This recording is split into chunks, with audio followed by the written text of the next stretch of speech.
Welcome back to another technical video. Today I'll be going through your questions, answering them and hopefully finding that solution that you're looking for.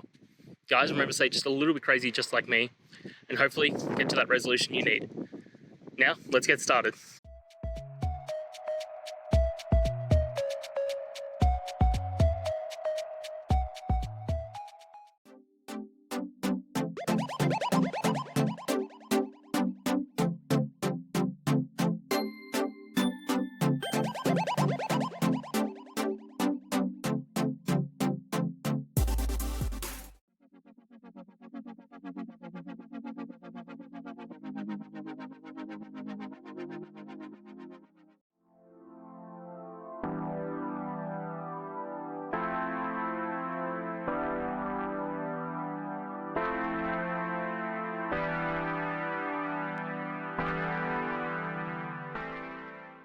And that's it, guys.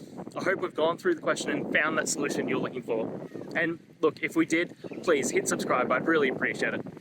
And until the next time you need technical help, I hope you have a good one. Cheers.